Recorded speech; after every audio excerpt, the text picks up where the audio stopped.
So that leaves us to some new business here. 4A, discussion regarding next steps for the Convention Center expansion, presented by the Austin Convention Center Department Deputy Director, Chief Financial Officer Carla Steffen. Welcome, ma'am. Thank you for coming to our last meeting as well, and we're glad that you could come back and join us this month. Thank you. Is this on? Hold on. Hold, please. Okay, is that on? I can't tell. What am I doing? One as well. I'll talk loud. I don't know. Okay. I'm going to continue my streak of very short presentations. It fits on one page in your handout. It's 4 slides. Just want to give you kind of a general overview of where we are. Certainly, once council passed the resolution back in May, we began working. That resolution directed us to go forth and proceed with doing some tasks related to a proposed convention center expansion. We were very strategic between May and November about what we did, given the fact that there was the item on the ballot. So we continued to work where it certainly made sense to, but given that a big decision was coming in November, we didn't want to get ahead of that. So, but we have been working with the Office of Real Estate on site assembly. That is the key next step to moving forward with a proposed expansion, simply because until we know the amount of land we can acquire or get access to in whatever form of real estate transaction that becomes, we don't know what we can build, therefore we don't know what it will cost, therefore we don't know what financing we need. So site assembly is key, and it's been the thing that we know we've been needing to move on once we got the go-ahead. So we've had discussions with all of the property owners that sit to the west that are included in the footprint that's been recommended for expansion. And those are preliminary discussions. We have not entered into negotiations with any of the property owners. We are simply having discussions. We have met with the law department to determine a path forward. We've met with, we have our strategic advisors who are the consultants that helped us with the master plan. They're engaged, just trying to determine what makes sense in terms of the real estate transaction that we'll be putting forward. So we'll certainly update council as often as we can, probably in executive session, until there's something for them to take action on. But that is the key. Certainly, preliminary discussions with the property owners are starting to formulate what we believe is the most probably optimistic footprint within that western 2.5 blocks now that sit. And so we're contemplating what can be done in terms of alignment with UT's plan in scenario 5 that council directed us to move forward with. What changes might need to be made, and how does that impact that overall vision of the UT plan? So we are engaging with the consultants that worked on the master plan to do an update of that master plan, given what we know now. So that'll be happening in the next few months as we continue to talk with the property owners. Once we have a better idea of what land we actually do believe we can assemble, I don't want to say acquire because I'm not even sure we're acquiring land at this point. Obviously, it's going to help us figure out any co-development determination. We don't expect, I don't think anybody expects at this point that the only thing that's going to be built on that site is a convention center. It's going to have, I'm assuming, it's going to have, mixed use, some private development. So depending on how that site assembly comes together, will kind of help determine what co-development opportunities look like. So we'll be assessing that. After we kind of know that, we will then actually start again with appropriate council approvals. We would begin actual design of the structure. We've had talks with the mayor and some council members envisioning what information they'll need from us before they're ready to make a decision to give us a green light to move forward. We are going to have to bring to them not only the plan for the western expansion, but again, how does it relate to and impact what UT studies calls 5.2, which is the redevelopment of our current site. So we're going to have to be working on that kind of overarching concept as well. But we will bring all of that to council in one package so they can see the entire plan at some level. It's not going to be fully designed, but there'll be a concept. And again, so we'll throughout 2020 we will be site assembly, co-development determination, kind of beginning to design the structure with. Well, I mean, again, this is our optimistic timeline, again, moving into 2021 with design and then construction. Mm-hmm. At the same time, we've been working on the financial side. Certainly, council's very interested in the numbers, as are we, especially me. So we've engaged a consultant who is actually working on a market economic update right now. They were here in town before Thanksgiving. They met with I believe close to a dozen people. They are surveying about 1,500 plus customers or potential customers. They're looking at all of the previous studies that have been done. They're looking at, again, competitive sets, just updating kind of where we are in terms of the industry. Does the industry still is it strong enough to support an expansion? Does it still make sense to move forward with an expansion? Just kind of a check-in to make sure before we start building something that there is still a demand in the market for it. Following that, again, site assembly is going to certainly dictate the financial model and the financing that we need, but we continue to work with the city's finance department, treasury, and the city's financial advisors. Met with them as recent as this week. And we continue to just update that model. Right now it's almost just a bonding capacity exercise because, again, we have no real costs of what we are trying to finance or what that looks like. So we just continue to update it in terms of what is the amount of bonding capacity that we believe we have. It's going to be significantly impacted as well in terms of not only site assembly and what does that real estate transaction look like, but again, what are we doing in phase 2, the redevelopment of the current site, because that was until the UT study that wasn't ever part of the plan. So we've developed, this financing model has been in place for about 4 years. So we are working now on what is it going to take to be able to afford that phase 2 as well, and what do those things look like in terms of financing mechanisms.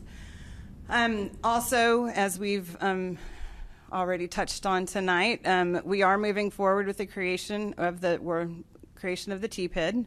So we've had a few conversations with stakeholders and the hotel community, and we have drafted the documents that would need to go forward. Those are in the review process. They're being reviewed both by the hotel community and by city staff, city legal.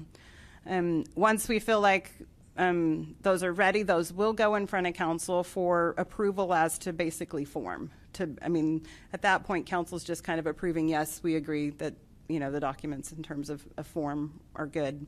We would then start the process of actually working with the hotel community and those hotel owners to actually form the TPID and do all of the necessary approvals and the steps that takes. As you can see, I think that entire process will take up to a year. Certainly there have been other examples in the state that we can look at, but we just given everything that needs to happen and the property owners that need to be, or the hotel owners that need to be engaged, we do believe that it would be late 2020 before that's fully created, but that's the plan. And again, hopefully by the late 2020, we have enough information to figure out the financing of a project and moving that forward. That's all I have. I have a question. Yes. So the bonding capacity, Mm-hmm. it seems like, because we know the percentages and we know the revenues, what the 2% will bring us is probably about $22 million. And I can put that in my trusty HP 12C calculator and come up with and solve for present value if I know what the times coverage is, right? And it's probably, is it 1.5? That's what we have 1.5? set. 1.25 is probably the lowest we would go. 1.25 is the lowest. Okay, so you have that 2% will probably let you float a note of about $400 million, let's say. Is that what are you looking at for that 2%? So the 2% is not the only funding stream. So we are looking at a model that includes all of the pledged revenues. So it's not only the 2%, it is the convention center's current 4.5 allocation that we get.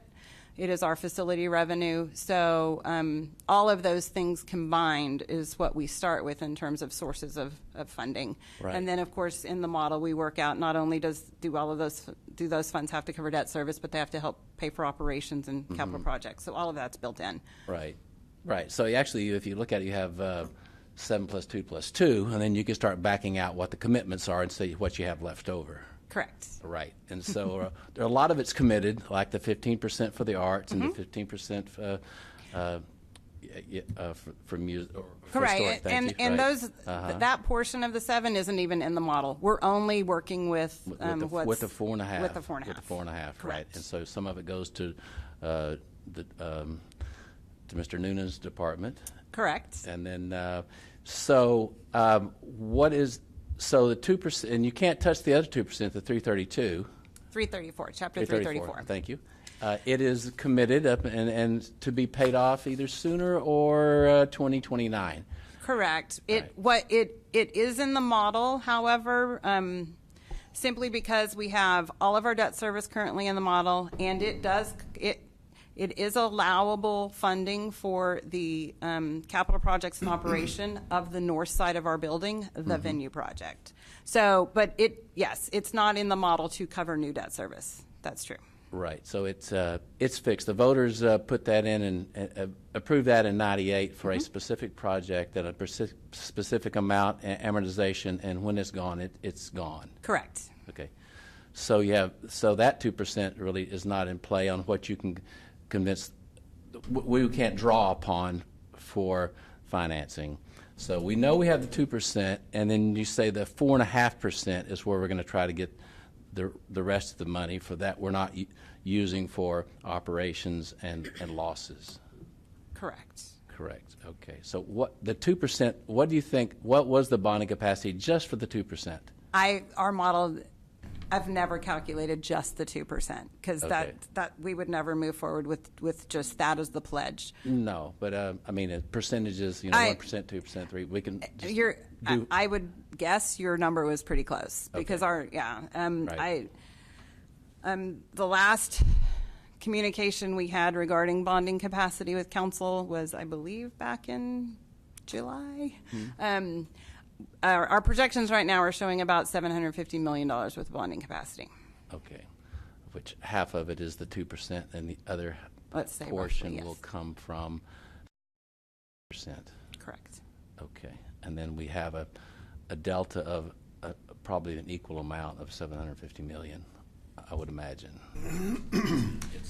To fund the entire project? Correct. Well, again, yes, that's what we continue to look at. Okay. All right. Yeah, the key to that, a huge part of funding for Phase 5.2 is going to be how much of that our site can we turn back over to private development, and what does that get us in terms of? That's the co-development piece, right? Correct. Okay. So I think UT's 5.2 showed that our 6 blocks would be private developed towers. So again, there's a lot of moving parts that right. Are yet to be determined, but all of it will absolutely impact financing and how much we have to pay. That's right. So those towers on public land would not pay property tax for the land. Is that correct? So it's yet to be determined if the land. I mean, again, I don't know if we would look to sell it.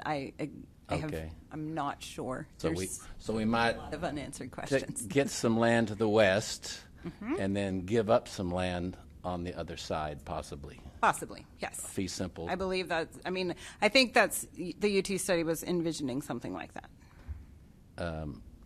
Yeah, from what we could tell. Right. Correct. Okay, thank you. You're welcome.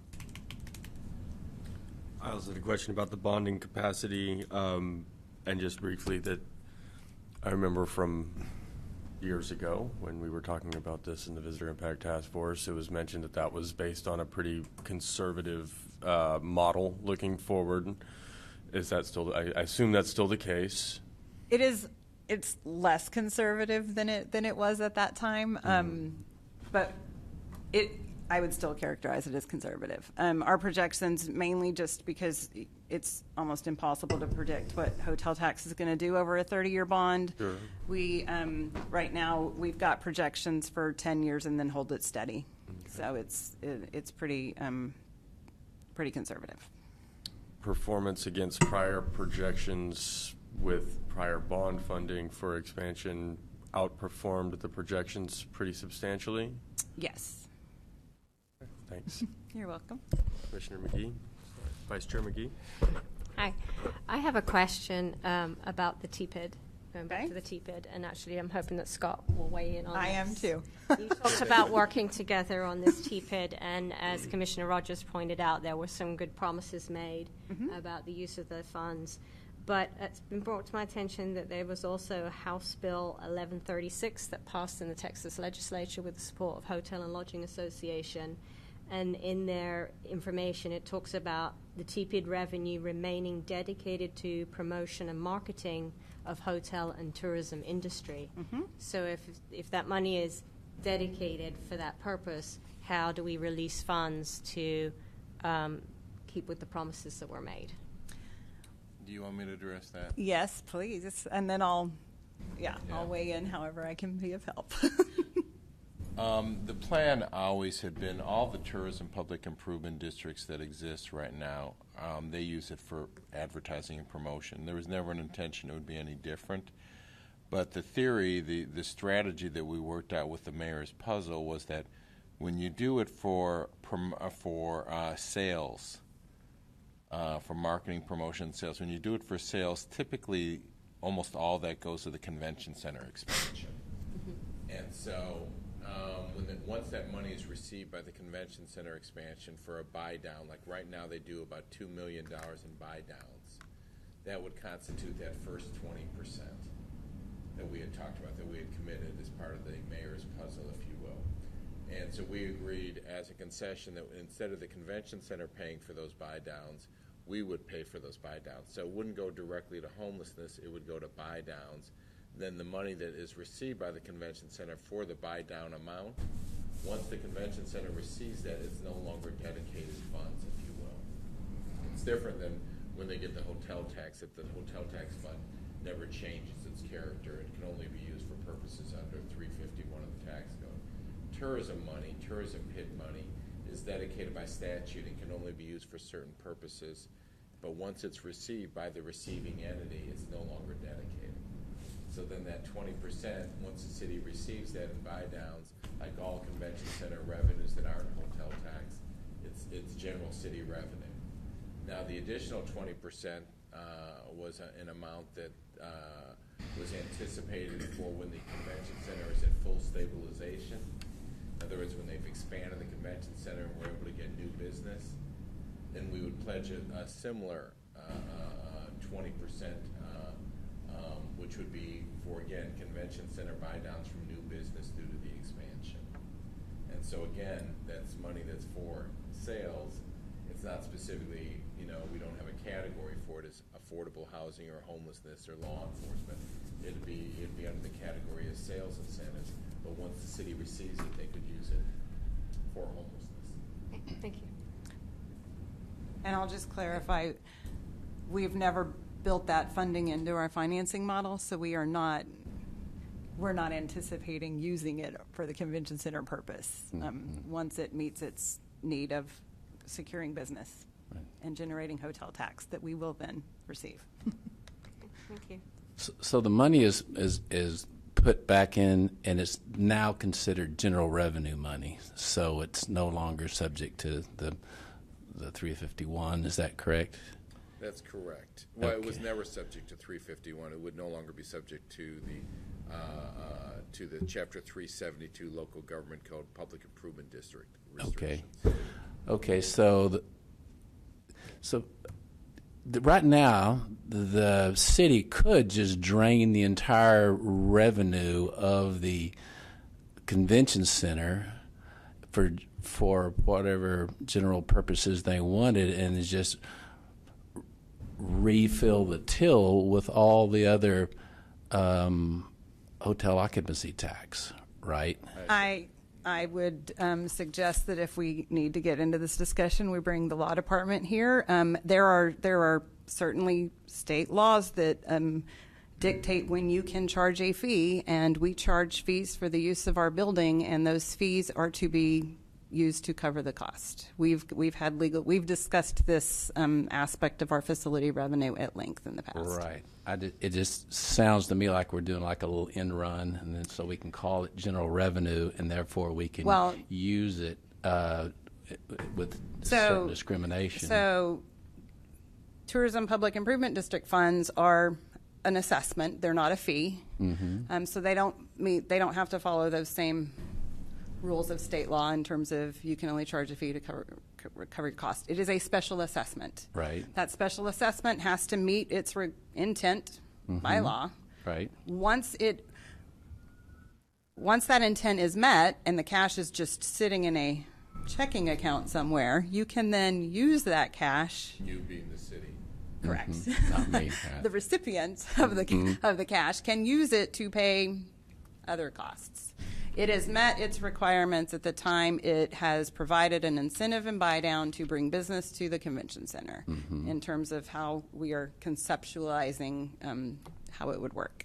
I would agree with that, and I'd also note that there's, of course, and it goes without saying that there are pledges for bonds that are made that commit certain revenues, and other contractual commitments that are made that commit certain revenues.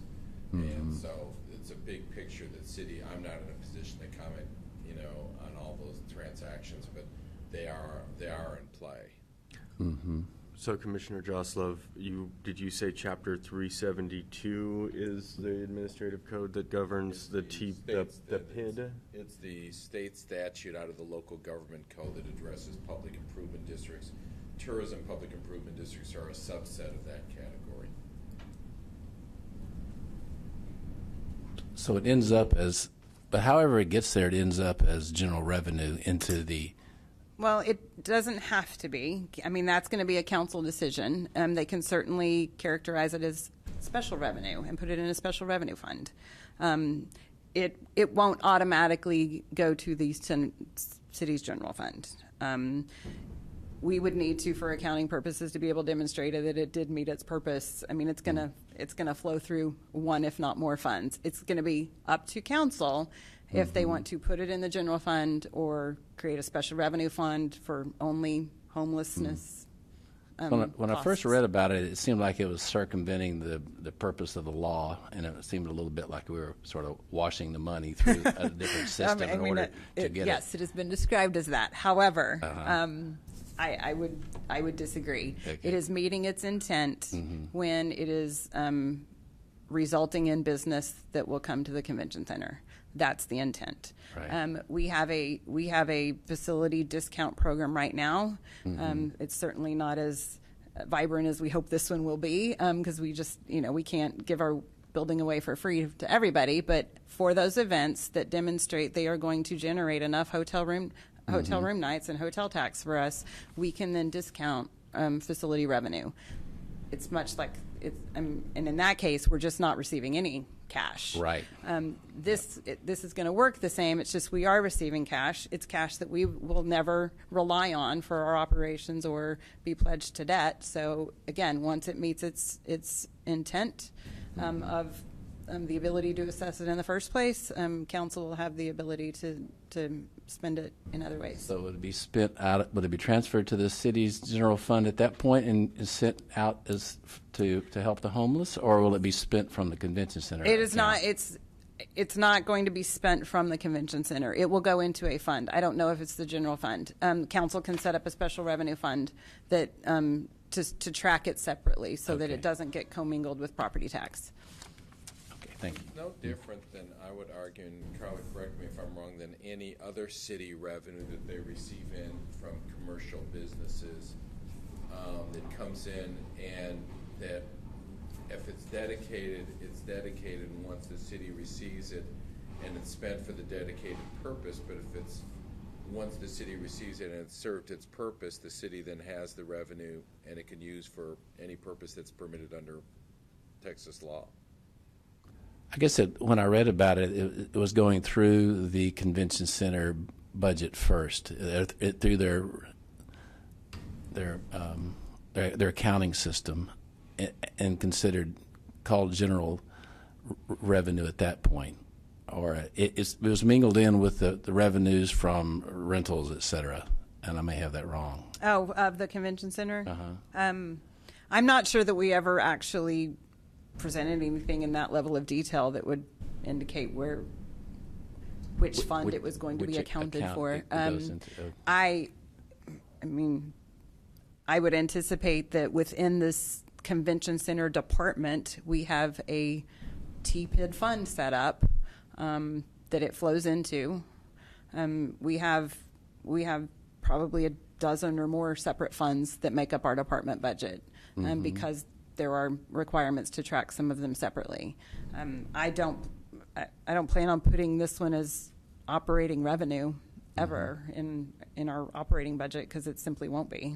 Okay. Thanks. I have one more question. So obviously there's been ample discussion and probably a lot of it on the record and public record and et cetera. But if something were to happen to you or Scott or whoever's in this puzzle, I assume there's no written agreement at this point because it's probably too soon, but what protects these plans and these ideas and these concepts? Right. That it happens? I'll let Scott can talk. There's a management agreement. We testified before City Council Right. on exactly what the hotel industry's proposal was, and that's on the record. But there will be a service plan and an agreement that's signed by that's all as far parties. as the history. But Right. moving forward is how those funds are spent. A tourism public improvement district has typically a 10-year service plan that's split between marketing, which is advertising, and sales, which is typically buy downs and incentives. And so I anticipate there'll be sufficient revenues within those categories to work within, what had been proposed, and that's what would go before the City Council. The tourism district doesn't even get established unless it has categories that the City Council says, yes, we're comfortable with those categories. So we would first present a draft service plan to the City Council in format. They would say, yes, that honors what our understanding was and the commitment, that they're comfortable with. Then we would take that service plan and go shop it to the ownership groups and say, here's the service plan that would be in place. They have to sign a petition with over 60% of the ownership of the hotels within the district agreeing to it. Then we bring it back to the City Council, and the City Council then has to approve it by a majority vote after 2 public hearings and public notice, both to the property owners and through the newspaper. So that's kind of the process. It involves both the ownership as well as the City Council, and the City Council at 2 steps. Is it 60% of the number of entities, or based on revenue, or 3 criteria. hot tax? There's 3 criteria. Like all public improvement districts, you have to get 2 out of 3. Mm-hmm. For typically, you have to get over 50%, but for tourism public improvement districts, you need over 60%. And so over 60%, the mandatory criteria is over 60% of the appraised value of the owners within the district. So you look at the appraisal district values for all the hotels with 100 or more rooms. And then you have to get one of 2 of the other criteria. criteria, which is over 60% of the number of hotels. So if we had 100 hotels, it'd be 61 hotels. Okay. Or over 60% of the surface area, which is like the lot size of all the hotels. So you get appraised value is mandatory, then one of the other two, which is either surface area or the count of hotels. Thank you. Good. Thank you. Just to clarify quickly, Commissioner Josla, the negotiations that are taking place right now, though, are not with Texas HLA, they're with Austin Hotel and Lodging Association, or is it with both entities? We're just a resource, the determinative body. I mean, we're considered the state experts, and we serve as general counsel for all the tourism districts to date that exist in Texas. But the Austin Hotel and Lodging Association will be determining how the leadership coordinates with the ownership groups and how that all plays out. Thank you. Commissioner Reedy. I have a question for Commissioner Jocelyn since he's addressing it. HB 1136, as I read it, had two purposes. One was to expand the eligibility for TPIDs to more municipalities. Is that correct? And the second was to narrow the usage of TPID funds into a Two categories. more restrictive than a regular PID. So can you speak to why the TPID was narrowed in this bill? Well, the legislation, the intent of the legislation is to reflect the practice of TPIDs to date so that the statute would be consistent with what we had done in Dallas, Fort Worth, San Antonio, and Arlington. And in all those districts, if you look at those service plans, they deal with marketing and they deal with sales. So we thought, let's pick out in the statute what categories are applicable to what the TPIDs, what we can get our ownership groups to agree to support. And so it's a tightly written statute that reflects what the practices are. So that was the intent of the law. So none of the TPIDs established so far had used the public safety or health and sanitation components? Not for tourism public improvement district. Right. Sometimes you'll see those in a downtown public improvement district or a neighborhood public improvement district, but not in a tourism public improvement district. But prior to HB 1136, could a TPID have used revenue for health and sanitation and public safety? Tourism Public Improvement District prior to HB 1136 had all of the categories available under the Public Improvement District law. Those categories were included in the original service plan. Now, I don't know that it'd be likely that hotels don't have the same sort of goals as a neighborhood or a downtown. So what ownership would agree to, we created that law just to allow tourism public improvement districts, knowing that by allowing hotels that have these special districts, we could pick which categories we would propose, and it doesn't start with the city. It typically starts with the industry. The industry picks the categories they want to work on. They propose those categories are presented to the council, and the council either says yes or no. We're comfortable with that once we get a petition. So just to be super clear, prior to HB 1136, the hotel industry could have chosen to devote TPID funds to public safety, health, and sanitation. They just never did in any particular city.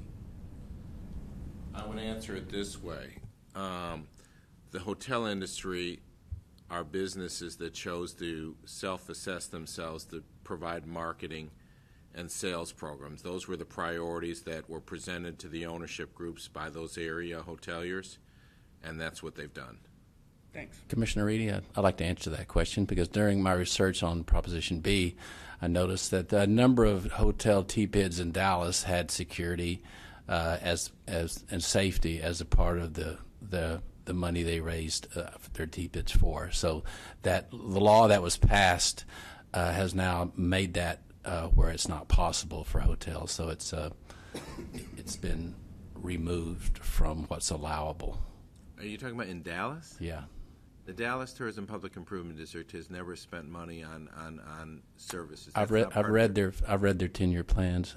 I wrote their 10-year plan. Well, then you should look again because I saw it. It said security and safety were as part of the budget of the TPID. Well, I can provide you. Okay, I'll bring you one next time. Okay.